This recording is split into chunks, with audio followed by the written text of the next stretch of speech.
Hey, what's going on? If you want to get a complete system that makes melting fat easy and is 100% automated, then I want you to go to the link that's on the bottom of your page right now. YouTube doesn't let me make that link clickable, so you're actually gonna have to type it into your browser, or I also put the copy of the link in the description, so you can click on that or type it into your browser. All right. For now, enjoy the video, and after you're done with this video, make sure to go to that link to get a complete fat melting system. So today I got a really cool concept for you, and it's really going to be able to help you stick to whatever goal that you set for yourself, right? So if you're following the system, you should have a very specific concrete goal. If not, we'll help you specify it and make it even more concrete on the section. But the concept we want to share with you today is something I call sticky thinking. And what sticky thinking is, it's going to allow you to make whatever goal you decided on, whatever specific outcome you decided on, to actually stick to it. And as you see over here in the monitor, I have a weird, line looking thing. And what this represents is the stages of when you're implementing and when you're actually following through on a new habit, right? So the little, loop right here in the beginning is when you first set the goal. It's really easy. It's kind of like a downward slide type of thing where, like, it's really easy to follow through on it. Like, you're really excited, you're really pumped up about it. You go to the gym, maybe you got new gear for the gym, whatever it is. This happens to everybody. The first couple of days are really fun and really easy, right? And then around here, which is this around day 3 to day 5, you start hitting that resistance, right? Maybe your muscles are sore, maybe it's not fun anymore, maybe it's, you start hitting that first side of resistance that's really gonna make it so it's not as much fun as it was in the beginning. You kind of maybe stop focusing on why you're doing it all for, and you start focusing on all the problems or how challenging it is. And as you go up and up, the resistance gets heavier and heavier, and the resistance to go back to your old habits gets stronger and stronger the more you climb this ladder. So maybe this is something like day 18 here, day 20, and then you'll hit a tipping point. We talked about in other videos where you hit that tipping point where things start to become automatic, and then it stops. You literally go downhill, and it becomes ingrained in you. You become conditioned, and it just becomes who you are.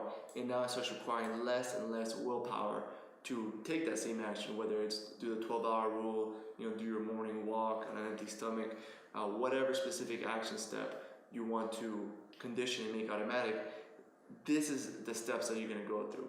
And having this graph and just knowing that, okay, around day 3 I'm going to hit some resistance, and expecting it, really helps you to objectify the problem and be able to overcome it. So the concept of today as sticky thinking is really going to use external motivation to overcome this area right here. When you start having that super resistance, you're climbing more and more and you're doing the same action steps, this concept is really going to help you to shatter that and follow through and push through that so you can get all the benefits, which are right here. Most people, they quit somewhere along here, and then they have to start over. You continually have to start over. So it's better to just get it over with, do it once, and get that habit ingrained in you so you don't have to keep going through the hardest part over and over. So the first step at sticky thinking is getting a very specific and concrete goal. So Jason, why don't you tell me a common goal that you hear someone that you're coaching tell you? Yeah, I mean, the biggest problem, like Alex said, is that you have to be goal oriented. So most of the time, you'll hear people that come in or they'll say, "I want to get in shape," or "I want to get fit," or "I want to be healthy." So let's take that one. They get in shape, right? So let's say I go to you and I say, okay, I want to get in shape. What would you tell me? How would you make that more specific and more concrete? I mean, the first thing I'm asking is, what is get in shape? I mean, get in shape, there's a million different definitions for it. Yeah. So I asked them, I'm like, what is get in shape? And for you, is you have to ask yourself, what does get in shape mean? What does it mean you can do? What does it mean you are? What does it mean everything for you? How do you know when you're in shape? It's a great question to ask. It's a really good question. And getting in shape can mean it's relative to the person. So for you have to decide, what does get in shape mean. So if going from a size 38 to a size 32 waist is getting in shape, that's getting in shape for you. Or is it being able to run a mile in under 8 minutes? Or is it being able to do this activity quickly? Or is it a combination of all those? So you have to put in you have to write down or know the definition to what is getting in shape, or what does it mean for you to be in shape. Yeah. So if we want to be in shape, one of the best things to do is to set a very concrete number for that. So by concrete, I mean something that's abstract is not verifiable. Something that's concrete is either going to be a number or an event, right? Exactly. So maybe an event is, you want to go to the beach and take your shirt off and feel good, and it's an event. It's something that you can verify. It's like, okay, on July 1st, I'm going to take my shirt off, go to the beach, and I'm going to have a six-pack. Or on this day, on July 1st, I'm going to step on the scale and it's going to say 190 pounds. Or on July 1st, I'm gonna run a mile in under 7 minutes, or whatever your specific concrete goal that you're gonna set is, right? And you want to detail it as much as possible. I mean, you want this to be detailed like crazy. The more detailed, the better. Just like I was just saying, the more numbers and everything. That means you know exactly what you want, and that's what we want for you to have it in your head and be goal oriented. Know exactly what you want, what it means for you to be in shape. Yeah, because once you're very specific, I don't know if you've ever had the experience of when you get a new car, or you buy anything new, you start seeing it everywhere around you, right? So maybe let's say you get like a new BMW, you start seeing that BMW everywhere, and what that is a part of your brain called the reticular activation system that gets triggered, and it starts seeing all the BMWs. So the same thing's gonna happen when you're very specific and you're very clear on your vision, what you want, you're very concrete on your goal. You start seeing and spotting all these opportunities everywhere to get you significantly closer to that goal. So that's why it's so important to be crystal clear, because your brain unconscious starts spotting all these ways to get closer. So if your goal is to weigh 190 pounds, then you'll start seeing all these new opportunities that maybe we can't even spot because it's specifically for you. Maybe you'll start seeing, okay, something that's going to get me closer to there is on my way to work. There's this great place. I'm gonna stop there and create a new ritual for myself to work out or to eat, or you change the locations to where you eat lunch. So you start spotting all these opportunities to get you closer to your goal based on all these principles that you're learning inside of the program. So the first thing is that get crystal clear on your vision, make a very specific concrete goal, put a date on it, and that's what you would actually put on your six-pack piece of paper. And this is another thing we're adding to our six-pack paper. On top of just having that paper, now we're going into more detail on exactly how you're going to use it. We have our exact definition of what get in shape is, or whatever your goal is, and now this is another tool, and I believe it's one of the most valuable tools to sticking to it, and that's why we call it sticky thinking. It's going to make you stick to that goal and make it accomplishable. So let's get to the sticky part. So now you have a very concrete, specific goal, right? So let's say it's weigh 190 pounds by X date. Now what I want you to do is decide what one action is going to get you closer to that goal than everything else. We talked about the 80-20 rule earlier as well, where they're saying that few actions give you the biggest yield.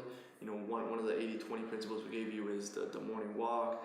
Another one is doing the craving crusher. 12-hour rule. The 12-hour rule. There's so many of them. Really, all the principles we've given you have been big leverage techniques. And this is a huge part of the sticky thinking. It's not focusing on the result, but it's focusing on the action steps that are going to get you the result. And we're just focusing on the biggest one, the 80-20 rule, that's going to get you that result. Always focusing on the result and not focusing on the steps you don't know what to do. So right now you're getting exactly in your head, you know exactly what you have to do, and when you do it, it's just a matter of time until the result comes. Exactly. So we're going to focus on the highest leverage action step, and we're going to make it sticky, right? So let's say you decide on the action step that you want to make sticky is going on that morning walk every morning, right? So every morning when you wake up, you're going to go on a small walk with an empty stomach. So now how do we make it sticky so we can overcome and really not get caught up in this resistance that's going to come inevitably when you're installing any kind of new routine? So maybe like in the beginning, you're going to go ahead and feel great the first couple of days, but then on day 4, maybe you'll hear your mind saying something like, oh, if I miss one day, it won't matter, or oh, it's not so important to do it. It's not going to make a difference. I'll just start tomorrow again. What we want to do is create it so, yeah, it might not be a big deal, but if I don't do it, I'm going to owe my friend $100, right? So that's kind of an example of making it sticky. We're going to use external motivation to make it inevitable for you to make it through this resistance part so you can get to all the benefits of once it actually becomes a habit down here. So my 2 favorite examples for making something sticky in terms of using external motivation to take that action of taking the walk in the morning. Number 1 is using money as leverage. So I'll say, Jason, if I don't send you a picture of me in the gym on Monday, Wednesday, and Friday, I'm gonna give you $100, right? Or I might say, hey Jason. And I want you to notice something as well too, that Alex is saying. You know, you want to make it as hard to cheat as possible. Because I know a lot of times, yes, I'm not saying you're a cheater, but sometimes, you know, we get in our habits. We don't want to walk in the morning, so we say, "Oh, I'm not going to walk," you know, and I'll tell Alex that I walked. So Alex has said, you know, he has to send a picture of him in the gym. And you can get into more depth than that as well. You can say, I'm going to send you a picture of me walking with today's newspaper or something of that nature. So now it's getting harder and harder and harder to cheat. And the more you can do that, the harder it's going to be for you to cheat. It's going to make it impossible for you to cheat. So you're going to have to do it, and it's going to be sticky. Yeah, so something that's verifiable is very important. Another one that I actually did with Jason for several months is I went on Google Docs, and Google Docs has a shared spreadsheet that you can, you know, he can look at it from anywhere he has an internet connection. So I shared a spreadsheet with him, and I would just write in what I ate and when I ate it every day. And just a simple act of keeping that spreadsheet current. Because before I used sticky thinking, I would literally create the spreadsheet, like, okay, I'm gonna update you every day on what I ate, what time. And on day 4, I'd get caught up or have a really busy day or something would happen. I'd get a flat tire, whatever it might be, whatever, you know, urgent demand came up that day, and I would stop doing it. And then I'd follow up the habit. It was only when I said, Jason, any day that I don't update that spreadsheet, I'm gonna give you $100. Or it could be I'm gonna do 100 push-ups, or it could be anything, or you can post this embarrassing picture of me up on Facebook, you know, and tag all my friends on it. So whatever is gonna take you, whatever external motivation you need to do that specific action step, that high leverage action step every day, so you can get past this, you know, this resistance phase, is what you must do. So start off with something that you can succeed at, and then you can build from there. Every 30 days, you want to do one new sticky thinking concept. So maybe this first 30 days, you're going to do the morning walk. After that, then maybe you can do specific workouts or specific, maybe the spreadsheet that you're going to do that really makes you conscious of everything you're eating and makes you more aware, so that you know that you're going to have to plug it in that spreadsheet, and you know that your accountability partner is going to look at it. So maybe you won't eat it just because you don't want to put that on the spreadsheet and feel stupid being like, oh, I had all this fast food and I had 8 chocolate bars or whatever. I highly recommend the spreadsheet. That's just one of the things for the process to get to that goal.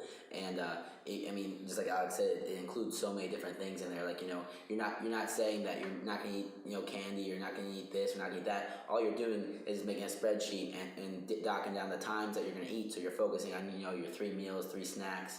And on top of that, just like I said, you're not going to want to write, I ate this and this and this, like, you know, candy bar and half a piece of cake and stuff like that. When your friend's looking at it, he knows that you're trying to lose this weight and get in shape. You know, he's gonna see you next time. He's gonna make fun of you. That being said, if you don't accomplish your day's task or your week's task, however you have it set up, I prefer it to be daily. The punishment needs to be bad enough that you really don't like it. You know, it can't be like, you know, $5. You know, if $5 is nothing to you. It can't, you know, it has to be something that would really, like, you know, sort of hurt you. So, like, me and Alex, we do $100 and $200 and $3 bets. $300 bets. We don't like. I don't like handing over Alex $300 cash. You know, it sucks. And on top of that, I also like the check thing as well. Check's really good. You write the check out every time before you start. I'm gonna hand the check to Alex, and when I hand the check, now it's written out, it's signed, it's everything, and he knows when the thing's not accomplished, when I didn't accomplish my daily task, he's gonna go to the bank and cash it. So it has no, I have no effect to pay him. I don't have to pay him now. And, you know, sometimes we don't hold up to our bets. And you gotta make sure you hold up to it, because when you know for a fact that, you know, Alex is dying to cash the $300, he needs to go, you know, pay his cell phone bill, and he needs the $300, and he's dying for you to fail. You know damn well that you're not gonna do it, and you're gonna make sure you stick to whatever you have to do that day. You know, your daily walk or your 12-hour rule, and that's how we do it. And just something that you're aware that you should feel a little bit of anxiety when you write that check. Yeah. Now that you're probably doing something very easy. Every time I do it, I feel a little uncomfortable, you know, like I'm stepping outside of my comfort zone, and I feel a little bit anxious when I'm setting one of these commitments. And I just want you to know, if while you're committing to it, you feel a little uncomfortable, that's totally normal, right? You should feel slight anxiety when you make a certain commitment, whether it's with money or whether it's with a check, or whether it's, hey, if I don't do this every single day and verify it like this, you can post this embarrassing picture up on me on Facebook. Whatever it is that you're going to choose to make it sticky, make sure that you understand that you should feel uncomfortable. There's a quote I read that, all progress happens when you step outside of your comfort zone. And I find that to be true, unfortunately. You know what I mean? Hopefully, you can make progress while you're comfortable, but in my life, I've noticed that most of the progress I make happens when I step outside of my comfort zone. So, and this is something that we do 24/7. We did it for some technique that we were just starting. We changed it up, just like Alex said, we change up every 30 days, the sticky thinking process, because just like a shower, or the metaphors we've used before, that once you take a shower, you get dirty a little bit later, and it requires another shower. So it's the same thing with sticky thinking. We go up the slope and we go down, and now it's automatic. But automatic, it can change. We get little bumps in the road. Sometimes a machine breaks down, and we start to get a little less automatic, and we get back on our sticky thinking, and we go right back downhill. And it's a lot easier every time we get back on our sticky thinking, and it holds us accountable. That's the biggest thing, that we're a little uncomfortable, and we have to be accountable. Otherwise, we get punished. and this external motivation, you're not gonna have to use it forever, right? So it's just in the very beginning stages where you're having this resistance. I really recommend external motivation. And to me, I found that there's nothing that'll make you make more progress faster than sticky thinking, because you can you've seen all the fat doctors, all the fat nutritionists, all the fat personal trainers, they all know what to do, but they can't get themselves to do it. And I think that's one of the biggest reasons why, because our logical brains or emotional brains are often in conflict. This principle kind of aligns everything together. So yeah, it's going to be super painful if I don't apply what I logically know is going to be best for me in the long term. So it's a simple concept. We're going to have a PDF downloadable worksheet below with the exact steps to do, so you go ahead and implement sticky thinking. There's also a cool resource on there called stick.com, spelled with 2 K's, so stickk.com. We'll link to that in the worksheet as well. If you don't have an accountability partner, you can actually do it online, and it's a pretty cool way to set up a goal, set stakes, and it's all done automatically online. So that's something cool that you can do as well if you don't have someone that you trust with a check or whatever. There's no excuse for not doing one new sticky thinking for a new habit that you want to integrate, a new behavioral habit, a new high leverage habit every 30 days. So literally you wake up a year from now and you're going to have 12 new habits, and your life's going to be completely different. All the habits are going to have a compounding exponential effect on each other, and you're just going to wake up a year from now with a totally different life, and it's going to be all automatic.